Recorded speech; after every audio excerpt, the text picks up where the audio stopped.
This video is for solving doubts of physics exercise 2b, exercise numericals as well as questions.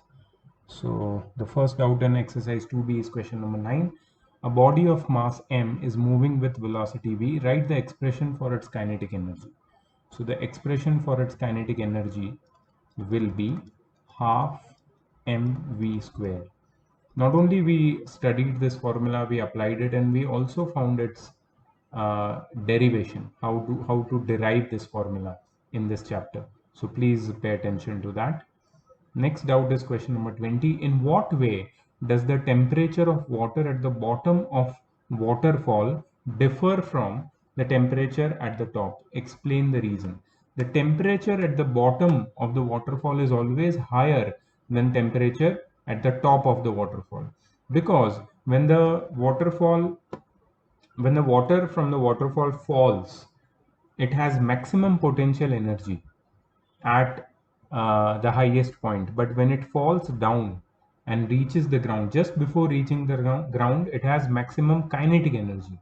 So when this water with maximum kinetic energy strikes the ground, some of the energy on striking the ground gets converted, some of the kinetic energy on striking the ground gets converted into heat energy, and that is why the water at the bottom of waterfall will be slightly at higher temperature than the water at the top of the waterfall.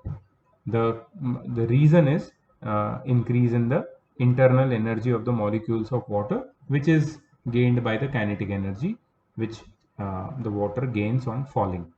Okay, next doubt is in question number 9. A block weighing 100 Newton is pulled up a slope of length 5 meter by a constant force of 100 Newton. So the length is 5 meter and the force is how much? 100 Newton. Okay. What is the work done by the force in moving the block A 5 meter along the slope? So work done is equal to force into displacement. So what is the force? 100. And what is the displacement? 5. So what is the work done? 500 joule. Correct? What is the increase in potential energy of the block? See, increase in potential energy is equal to mgh. What is the mass of the block? A block weighing 100 Newton. Okay, the weight of the block is 100 Newton. So m into g is 100. And what is the height? 3. So what is the increase in potential energy? 300 joule. See, we have done work of 500 joule, but the potential energy stored in the block is 300 joule. Okay. Account for the difference in the work done by the force and increase in potential energy of the block. We have done a similar question in solved examples if you have paid attention. So why the work done is higher than the increase in potential energy? Because when you are pushing the block, you are also overcoming the force of friction. So some energy is lost in overcoming the force of friction, that is exactly 200 joule, and the rest of energy is stored in the block as potential energy. So that is the reason why more work is done in the block by while pushing it up the slope than by actually lifting it to a height of any certain height, right? Now, so that was question number 9. Question number 12. Calculate the decrease in kinetic energy of a moving body if its velocity reduces to half of its initial velocity. Okay, so we have two cases: initial conditions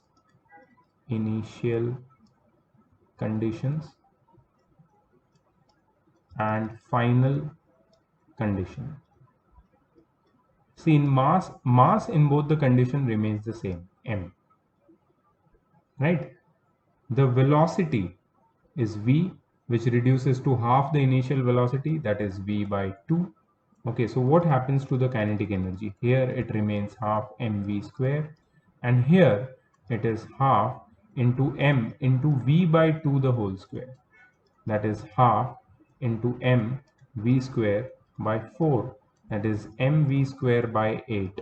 So that is the reduced kinetic energy, right? So how much, what is, they are asking the decrease in the kinetic energy. Calculate the decrease in kinetic energy.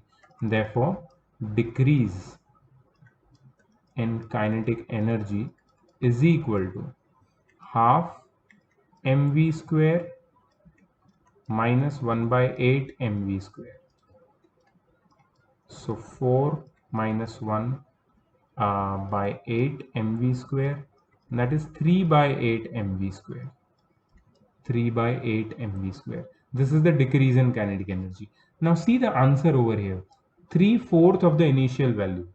Definitely the decrease in kinetic energy is 3/4 of the original value. If you multiply 3 by 4 over here in the initial value, you will get the decrease in kinetic energy. So even this answer is correct, and the answer which they have written is also correct. But it is not necessary that you should write the answer which they have written. They have asked the decrease in kinetic energy. We have found the decrease in kinetic energy. No need to compare it with the original kinetic energy. Okay.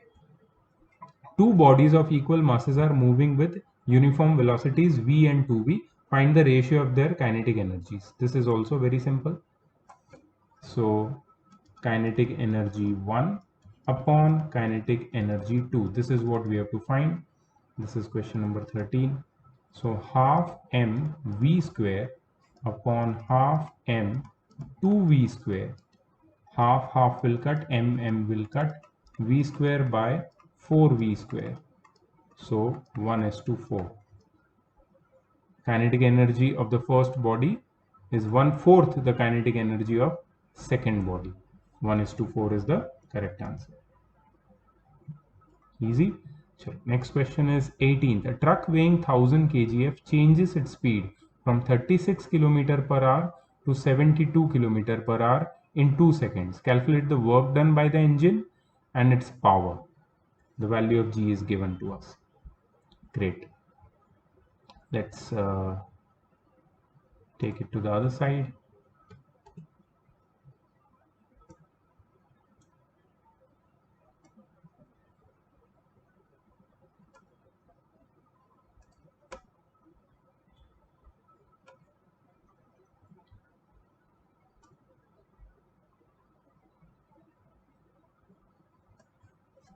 Eighteenth question. The weight of the truck is 1000 kgf. Right? Its speed changes from 36 km per hour. 36 km per hour is the initial speed, which is 36 into 5 by 18 meter per second, which is 10 meter per second, to 72 km per hour, which is 72 into 5 by 18, which is 20 meter per second. Okay, initial and final speed is given in 2 minutes. Time is equal to 2 minutes, which is 120 seconds.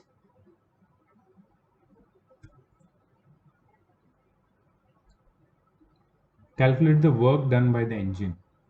Okay, so this is the weight, okay, not work.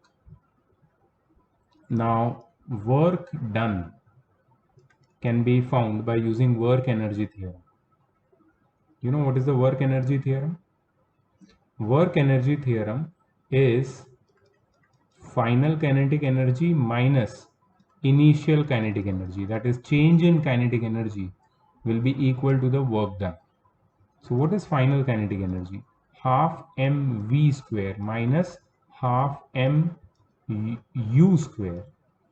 Okay, now see, w is 1000 kgf, so mg is equal to 1000, so m is equal to 1000 upon, hey, it is kgf, right? No need to do all this. We can simply write it as, as I told you earlier, mass is equal to 1000 kg. If acceleration due to gravity is 10 meter per second square, 1 kgf will be equal to 1 kg.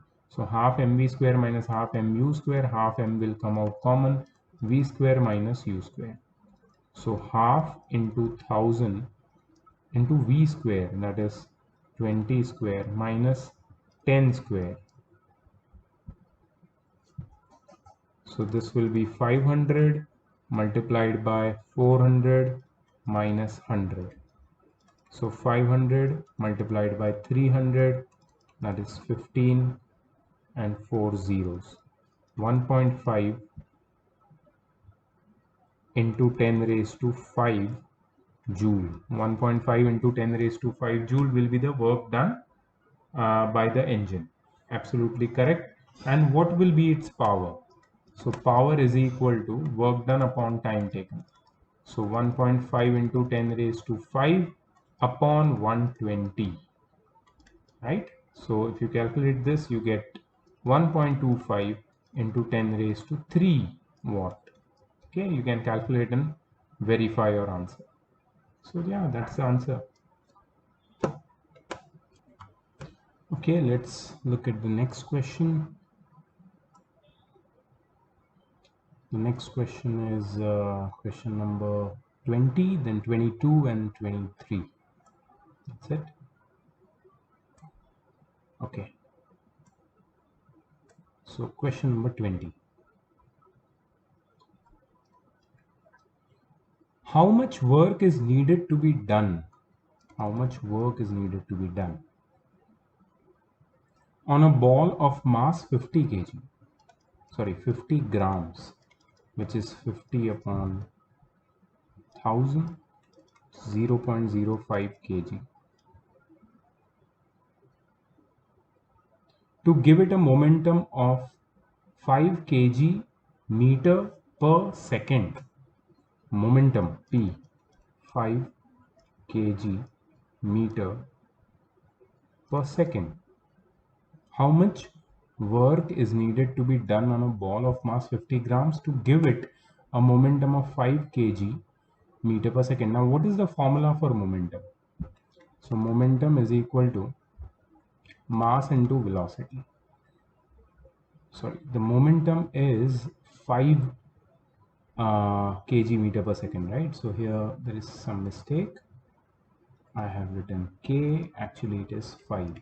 So momentum is 5, mass is 0.05, the velocity we can find out 5 upon 0.05, which is 500 upon 5, which is 100 meter per second, 100 meter per second. So in order to get this ball a momentum of 5 kg meter per second, it should have a velocity of 100 meter per second. Now, assuming that the ball is at rest initially, the work done is equal to final kinetic energy minus initial kinetic energy. So the work done will be equal to final kinetic energy is half mv square minus initial kinetic energy is 0 because initially the ball is at rest. So half into mass is 0.05 into velocity square is 100 square. So this will be 0.05 multiplied by 100 into 100 the whole upon 2. Okay, so this will become 0. Okay, 0.05 into 100 is 5 multiplied by 100. 5 multiplied by 100 is 500 divided by 2, that is 250 joule. So if you do 250 joule of work on this ball, it will gain momentum of 5 kg meter per second. Let's check the answer. 250 joule is the correct answer. Next doubt is in question number 22. Okay, a bullet of mass 50 grams. Question number 22. Mass of bullet is 50 grams, right? 50 gram is again 50 by 1000, which is 0.05 kg. Is moving with a velocity of 500 meter per second. Initial velocity 500 meter per second. It penetrates 10 centimeter into a still target. Okay, so the distance traveled is 10 centimeter, which is equal to 10 upon 100, which is 0.1 meter, and comes to rest. So final velocity is 0 meter per second. Calculate the kinetic energy possessed by the bullet initially. Okay, so kinetic energy initial we have to find out, and the average retarding force offered by the target, F retarding force. Okay, so this can be solved easily. We had solved a similar solved example, and there was one issue with that solved example for which we were not getting the answer, but let's hope that here we should get the answer. So mass is 0.05 kg, initial velocity is given, so we can find initial kinetic energy.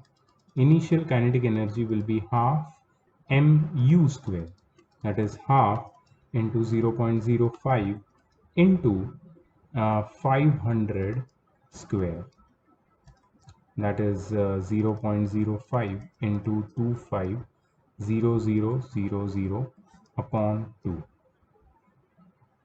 Okay, so we can remove the points, so it will become 5 into 2500 divided by 2, which is basically 1250, and 125 5s are 625, 6250 joules. This is the initial kinetic energy. Let's check the answer.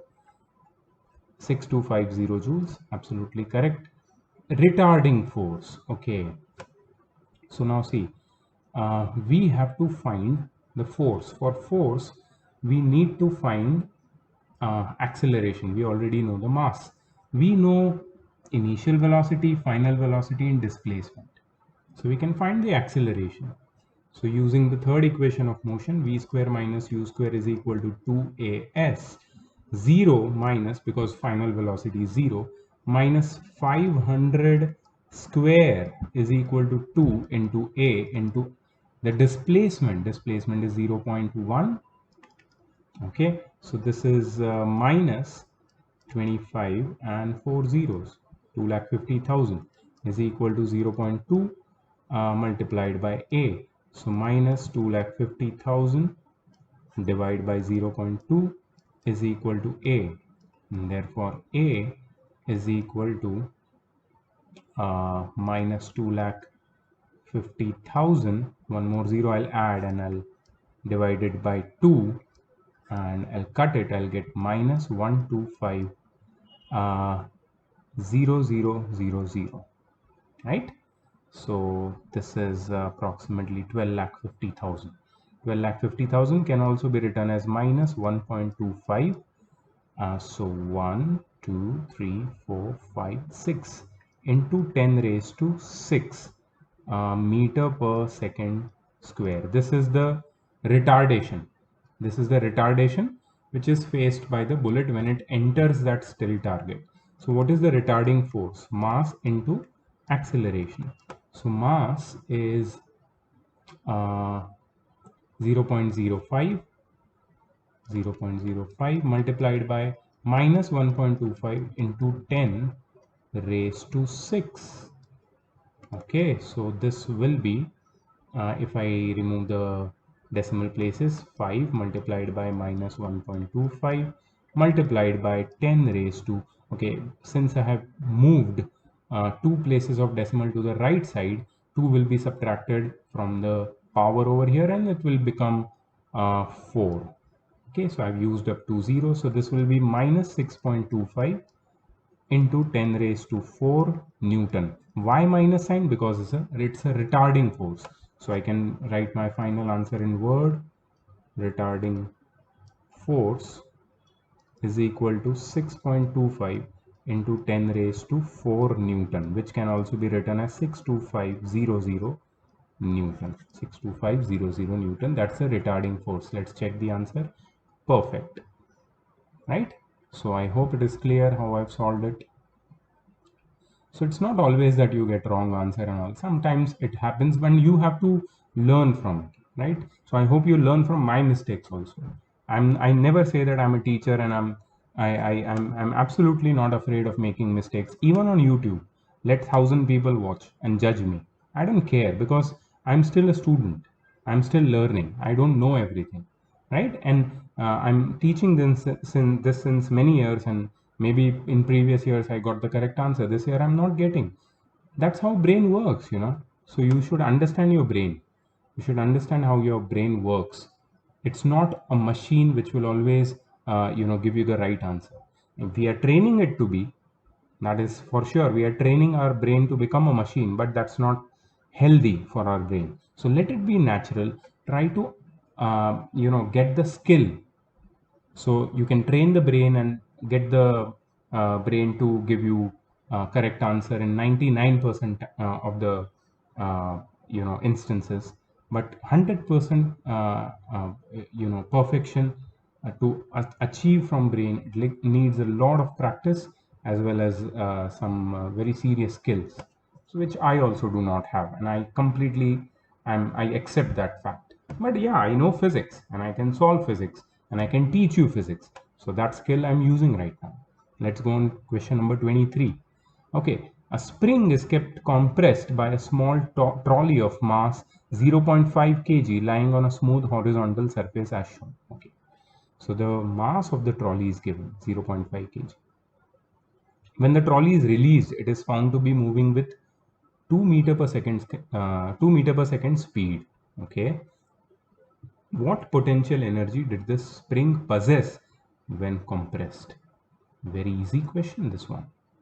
So see, the mass of the trolley is 0.5 kg and the speed with which the trolley moved when the spring was released was 2 meter per second, right? 2 meter per second. We'll just verify once. Yeah, 2 meter per second.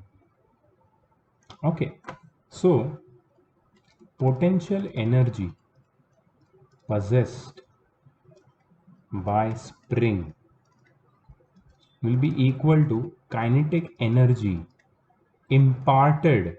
Imparted means given to the trolley. Potential energy possessed by the spring is equal to kinetic energy imparted to the trolley.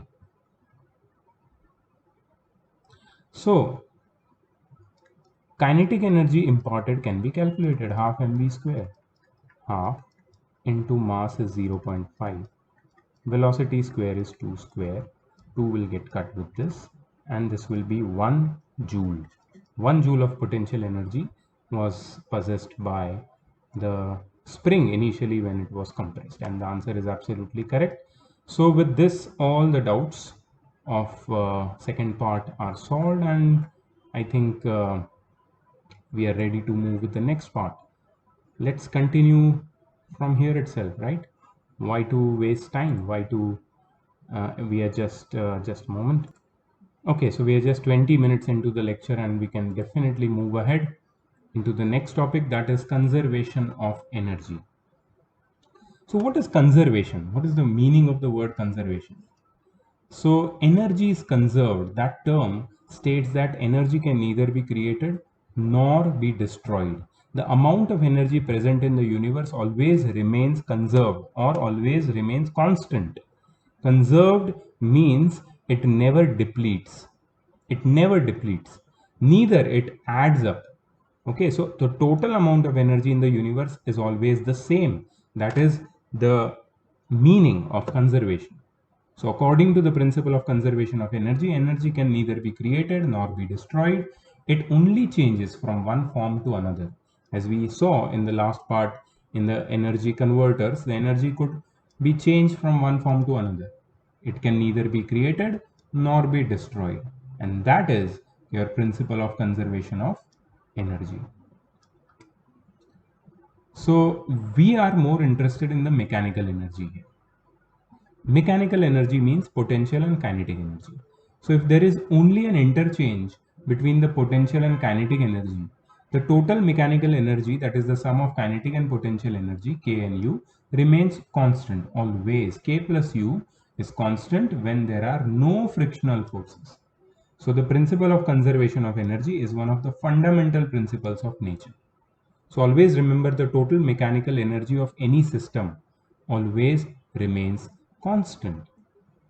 So here we are going to take one example. In fact, we are going to take two examples and try to understand how the total energy always remains constant. Okay, so let's take our examples separately. And the same thing is explained here in the textbook, but we are going to understand with a more simpler terms. Okay, let's suppose that this is the ground level, and I throw a ball up at height h. Now the ball at this position will slowly fall down. It will reach here and finally it will reach just above the ground. So what is happening with the ball? The ball is falling down. Okay, so I'm just going to show the motion of the ball falling down like this. Okay, so what is happening over here? This is the height above the ground level, h. Let's suppose that this is the midway. This is the midway. Okay, so this is h by 2. This is position A, position B, and position C. The ball is falling down. We are studying uh, the phenomena of a freely falling body. What is happening with it? So at position A, what is happening? The potential energy of this ball, the mass of this ball will consider as m. Mass is equal to m. Okay, so the potential energy of this ball at point A is equal to mgh, which is maximum, right? Potential energy at point A is maximum, which is mgh. What about the kinetic energy? Since the ball is just released at point A, the kinetic energy is 0. So what is the sum of potential plus kinetic energy? That is total mechanical energy. Can you tell me the sum of potential energy plus kinetic energy? 0 plus mgh, which is nothing but mgh, right? So we got the total energy, that is total mechanical energy at point A. Then at point B, what is happening? The potential energy at point B, since the point B is at height of half the height from the initial position, the total potential energy at this point is mgh by 2. That is mgh by 2. What about the kinetic energy? See, now the ball had 0 kinetic energy here. Here the ball is in motion, so it must have some kinetic energy. Remember, whatever potential energy the ball had at point A, some of it got converted into kinetic energy when it is at point B. So kinetic energy is nothing but the potential energy which was reduced. Reduced means at here the potential energy was mgh. Here the potential energy is mgh by 2. How much potential energy is lost? Half the original value. So you can say that half original value of potential energy got converted into kinetic energy. So kinetic energy is also mgh by 2. So what is the total energy? Total energy is equal to mgh by 2 plus mgh by 2, which is equal to mgh. That is the total energy. What about at point C? What happens at point C? The potential energy becomes 0. But the kinetic energy now becomes maximum since the full potential energy has now got converted into kinetic energy, and kinetic energy is mgh. So what is the total energy? Total energy is mgh plus 0, which is equal to mgh. You observed one thing, total potential energy in all the position is the same, mgh. So energy is neither created nor destroyed. Energy in this simple example of a freely falling body just got converted from potential energy to kinetic energy. If the ball is thrown up, the total energy will still remain same. It will get converted from kinetic energy to potential energy. So the law of conservation of energy in this case is verified. This is the case of conservation of energy in the specific case of mechanical energy, that is kinetic and potential energy. Let's go to the next example. There's one more example I'm going to take for you. This example is of simple pendulum. Okay, so suppose we have a simple pendulum here. This is the support by which the pendulum is hanging. This is its mean position. This is the bob of pendulum. This is one of the extreme position.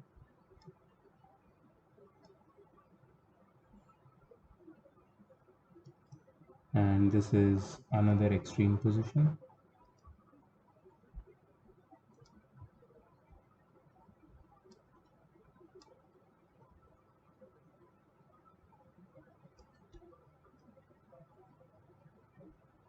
Okay, great. So this is position A, which is just near the ground. This is the ground level. This is position B and C, extreme positions, which are at a height of h units above the ground. Okay, so now we'll understand how the energy changes takes place in a moving or oscillating pendulum. Okay, so we are going to start with an extreme position. Let's start with position B. At position B, so what we are doing is we are just displacing the pendulum at B and we are leaving it from there. It is just like a freely falling body. So we are displacing the position of pendulum and we are moving it to point B. So B is one extreme position. At B, the pendulum is at rest and it is at a height of h units above the ground level. So what is the potential energy possessed by pendulum? mgh. Considering m to be the mass of bob of pendulum, this is the potential energy possessed by the pendulum at point B. The kinetic energy possessed by the pendulum at point B, since it is at rest, is 0. So what about the total energy? mgh. So what about point A? At point A, what happens? The potential energy becomes 0 since the pendulum of the bob swings and passes through point A, which is just above the ground. So the value of height above the ground at point A is absolutely negligible. So the potential energy is 0. But as you observe the pendulum passing through the mean position A, its speed will be maximum. So speed means it has got kinetic energy, and how much kinetic energy will it have? It will have that much kinetic energy which is equal to the potential energy possessed by it in the extreme position or position B, that is mgh. The full potential energy at point B will get converted into kinetic energy at point A. So total energy again becomes mgh. What happens at point C? At point C, the pendulum is again at the same height above the ground level, that is height h. So, and it momentarily comes to rest. So, potential energy is mgh. What about the kinetic energy? Since the pendulum slows down and momentarily comes to rest, its speed becomes 0 and kinetic energy also becomes 0. So, the total energy, if you see, is mgh plus 0, mgh. So, in all the three cases, the total energy is mgh. That is, the total amount of energy is conserved. The total mechanical energy at any point in the oscillation of a simple pendulum remains the same. This is how we can understand that how a pendulum works, how conservation of energy works with whether it is a pendulum or a freely falling body. Now, few more things I want to just address on the basis of this graph over here. On page number 44, there is figure number 2.18, which is a graph between potential energy and kinetic energy. So on the x-axis, there is height above the ground, and on y-axis, there is energy. If you see potential energy when a body is freely falling, the potential energy, the potential energy of the body as the body is above the ground, as the height of the body above the ground is increasing, the potential energy is also increasing. But kinetic energy is decreasing as the height above the ground increases. Kinetic energy is maximum near the ground, but the total sum of energy is always same. So total energy for a freely falling body or for any motion is always the same, that is shown by this dotted line. So this graph is important. You might want to remember the shape of the graph and how it goes, and maybe you need to explain it also in some of the questions. So we will see that how the questions are asked and we'll explain it accordingly. Okay. Anything else we need to know? Absolutely not. I think we are directly ready to go to the numericals, and there are, I think, three numericals in this part, and then we are done with this part. So let's start with the numericals. Okay, solve numericals. Just a moment.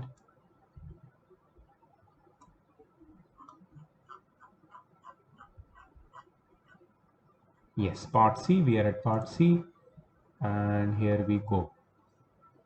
So let's finish this chapter today itself, and there will be some doubts, so we can take it in one more class and we'll be done with this chapter. So we can start with the third chapter of physics and then we can move on to chemistry.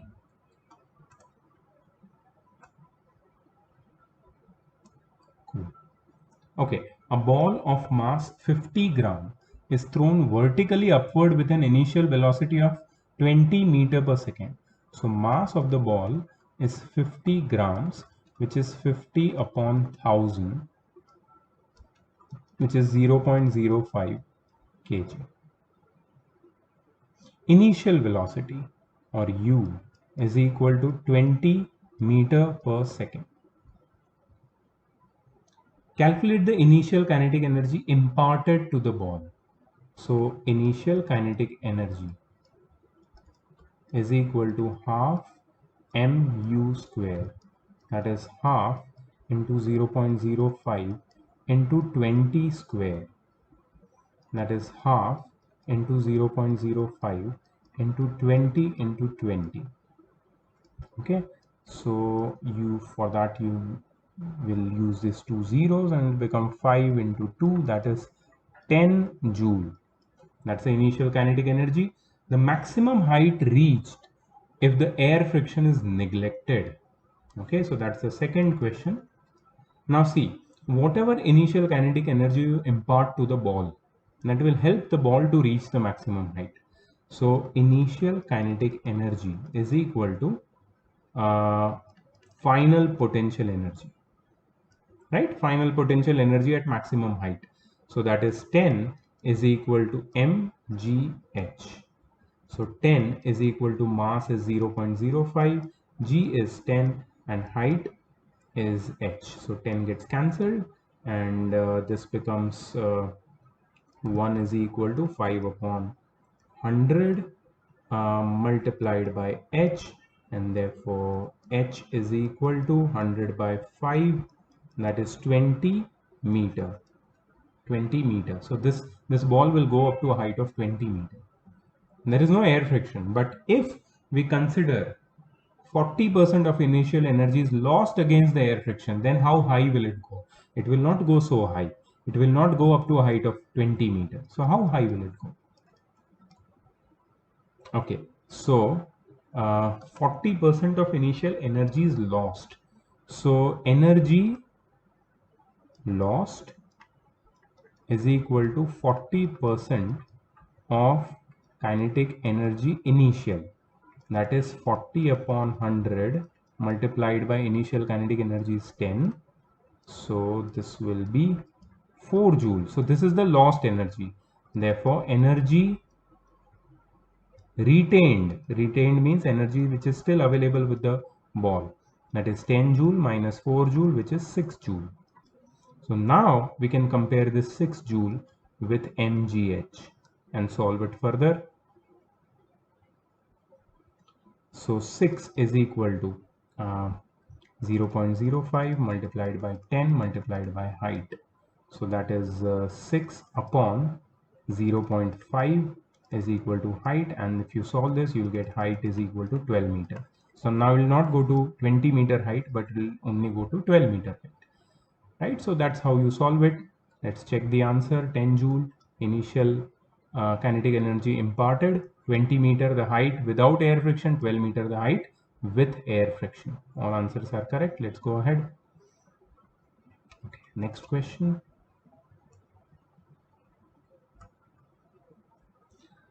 A ball of mass 20 grams, so mass is equal to 20 grams, falls from a height of 10 meter. Height is equal to 10 meter. And after striking the ground, it rebounds from the height from the ground to a height of 8 meters. So h1 is 10 meter and h2 is equal to 8 meter, two heights. Calculate the kinetic energy of the ball just before striking the ground. So that's the first question. Kinetic energy 1, initial you can say. So that is okay, so that is equal to the potential energy at maximum height, right, which is mgh. So mass is 20 grams, which is 20 upon 1000. G is 10. Height, the initial height is 10 meter, right? So these two zeros will cut. So initial kinetic energy is 2 joule. Okay, 2 joules. If I'm not wrong. Yeah, absolutely I'm not wrong. Okay. And the loss in kinetic energy of ball on striking the ground. Now see, this is interesting. We cannot find the loss directly. So what will happen is, now the ball goes to a height of 8 meter, right? So it will have some energy to go to a height of 8 meter, right? That much kinetic energy it will possess. So kinetic energy possessed, please look at it very carefully how I'm solving. Kinetic energy possessed after rebounding. Kinetic energy possessed after rebounding is equal to kinetic energy possessed after rebounding is equal to mgh2, right? Because this kinetic energy after rebounding takes it to a height h2, which is 8 meter. So m is 20 upon 1000, 20 grams, that is, into 10 into 8. So 0 0 0 0 cuts, and 2 4s are 2 5s are, which is basically 8 by 5, which is basically 1.6 meter, 1.6 joule, I'm sorry, 1.6 joule. So the ball would possess a kinetic energy of 1.6 joule after rebounding. Therefore, energy lost on striking the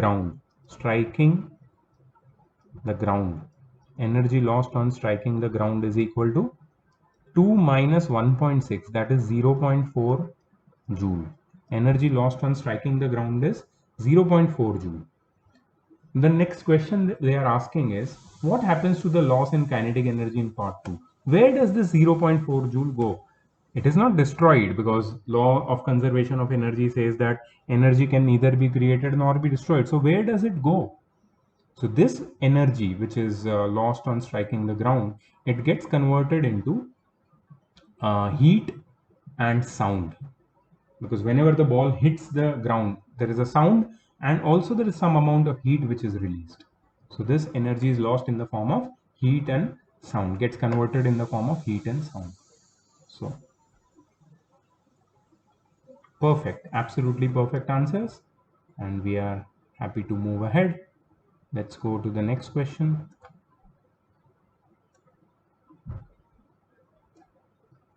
A simple pendulum, while oscillating, rises to a maximum vertical height of 5 centimeter from its rest position. So height is 5 centimeter, which is 5 upon 100, which is 0.05 meter. Okay. When it reaches to its extreme position on one side, okay, if the mass of the bob of simple pendulum is 500 grams, mass is 500 grams, which is basically 500 upon 1000 kg, that is 0.5 kg, and acceleration due to gravity is 10 meter per second square. All the values are here. Find the total energy of simple pendulum at any instance while oscillating. And we saw it while deriving or confirming the law of conservation of energy, that total energy at any instant is equal to mgh.